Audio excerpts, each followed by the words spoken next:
Mga kababayan, kabataan at mga OFWs, handa na ba kayo? Nagkaalaman na. Just days ago, sinabihan ng DOJ at CIDG na posibleng kasuhan ng obstruction of justice si Senator Robin Padilla at posibleng si Senador Bato de la Rosa rin dahil lang sa pagtulong at pagprotekta sa kapwa senador. Ito ba ay tunay na hustisya o isa na namang political harassment para patahimikin ang matatapang na boses na lumalaban sa selective justice at ICC?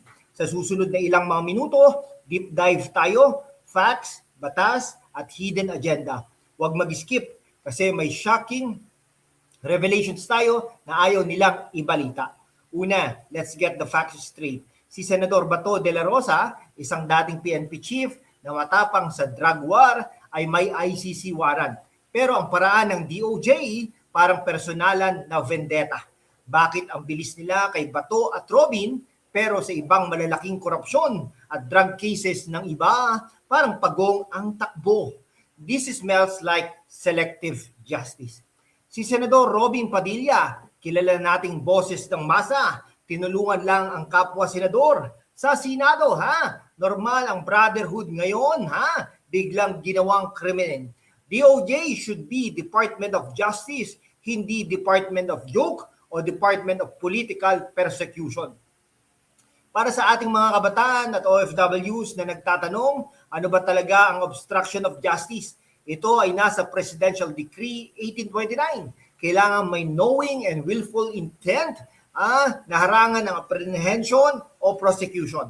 Halimbawa, aktual na pagtatago, pagbibigay ng pera para tumakas o pag-conceal ng ebidensya. Hypothetical support ang pag-escort sa loob ng Senado. Expression of political solidarity yan, hindi krimen. Walang clear act of harboring na napapatunayan. Bakit ngayon lang? Tanungin natin, bakit kay Bato at Robin lang? Mukhang may mas malalim na agenda, posibleng i-weak ang oposisyon sa Senado at magpadala ng signal sa international community.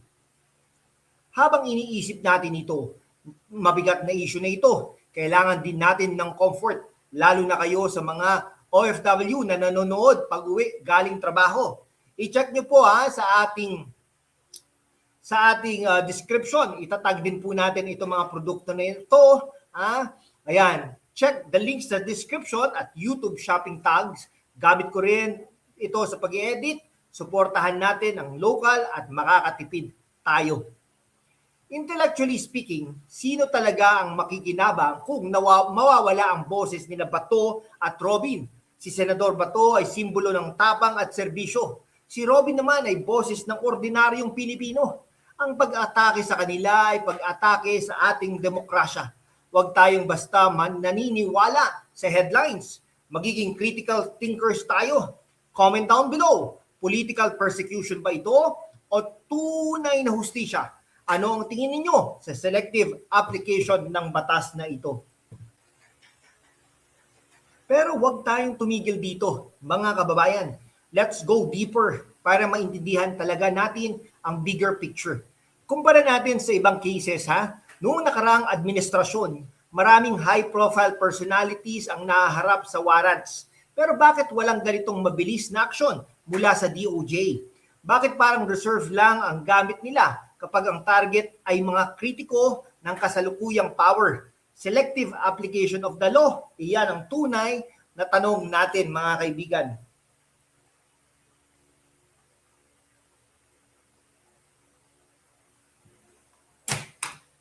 Ayan may tinignan lang po tayo, no? Okay, si Senador Bato de la Rosa bilang dating PNP chief, alam niya ang loob ng sistema. Siyang nagtayo ng tapang laban sa droga. Ngayon, siya pa ang ginagawang kontrabida. Parang baliktad ang mundo. At si Senador Robin Padilla, siyang tinig ng mga nasa laylayan, ng mga OFWs na walang boses sa gobyerno. Kapag tinahimik siya, sinong magsasalita para sa inyo na nasa abroad at naghihirap sa inflation at remittance issues? Hypothetical scenario. Kung tayo mismo ang senador at may kaibigan o kapwa politiko na nahihirapan, hindi ba natural na tulungan o bigyan ng suporta? Bakit biglang ginawang obstruction? Mukhang ang batas ay ginagamit bilang sandata, hindi bilang kalasag para sa hustisya. Para sa inyo mga kabataan na future leaders, dapat critical thinkers tayo. Huwag basta naniniwala sa isang side. Tanungin ang timeline. Bakit kasabay ito ng ICC developments? Posibleng political chatro para magmukhang sumusunod ang Pilipinas sa international pressure habang may mga totoong problema sa loob ng bansa na hindi tinutugunan. At sa mga OFWs na nanonood, alam nyo ang hirap ng buhay abroad. Kapag may political instability dito sa Pilipinas, kayo ang unang apektado. Mas mahirap ang trabaho, mas mababa ang sweldo, mas mataas ang gastos. Kaya importante na protektahan ng mga senador na tulad ni Bato at Robin na hindi natatakot magsalita laban sa mali. Comment down below ng buong tapang. Sa tingin ninyo, political persecution ba ito o tunay na laban sa obstruction? Ano ang dapat gawin ng Senado? Gusto kong marinig ang inyong mga matatalinong opinyon dahil dito tayo sa productive discussion, hindi sa bashan. Higit sa lahat, panatilihin nating buhay ang respeto sa batas, pero batas na pantay para sa lahat, hindi batas na sandata lang laban sa oposisyon. After all, balik tayo sa core. We need to protect voices that truly serve the people. Mga kababayan,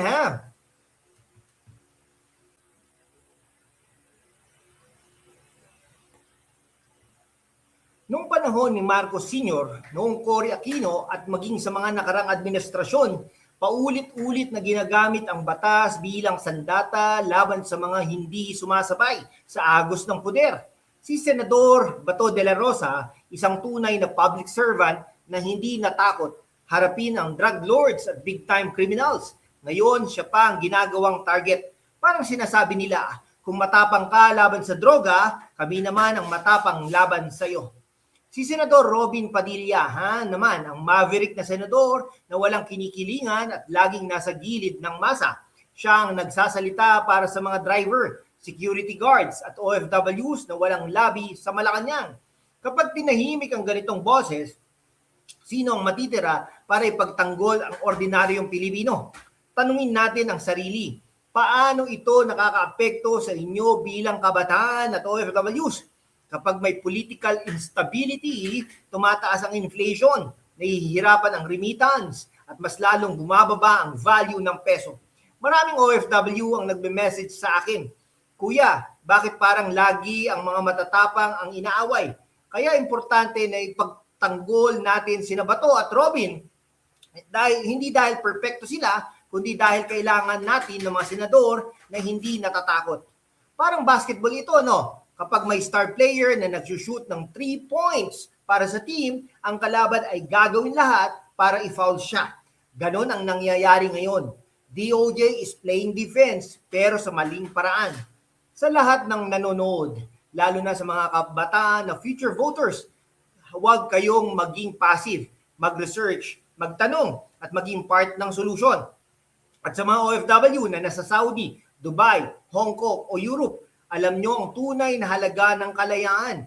Ang suporta nyo sa channel at sa mga ganitong issue ay malaking bagay. Comment down below at magiging town hall section natin ang magiging town hall. Sabihin nyo, ano pinakamalakas nyong alaala kay Senador Bato o kay Senador Robin? Anong gusto nyong mangyari sa kasong ito? Huwag mag-atubili. Ang inyong mga kwento ang nagbibigay buhay sa diskusyon na ito. Sa huli, ang laban na ito ay hindi lang para kina Bato at Robin. Ito ay para sa prinsipyo ng pantay na hustisya, para sa malayang Senado at para sa isang Pilipinas na hindi natatakot sa katotohanan. After all these layers of truth, balik tayo sa pinakamahalaga. Mga kababayan, sa mundo kung saan ang kasinungalingan ay nangingibabaw, ang katotohanan ng unang sinisikil. Pero kasama kayo, magpapatuloy tayo sa laban, walang takot, walang kinikilingan, at laging handa para sa bayan. Sumali na sa aking YouTube channel membership sa #WalkWithLan at tulungan natin ang channel na maabot ang 100,000 subscribers. Ang inyong suporta ang susi sa kalayaan natin para ipagpatuloy ang pagbabalita ng katotohanan. Salamat at kita-kits sa laban. Like, share, comment, at subscribe. God bless the Philippines. Mabuhay po ang Pilipinas.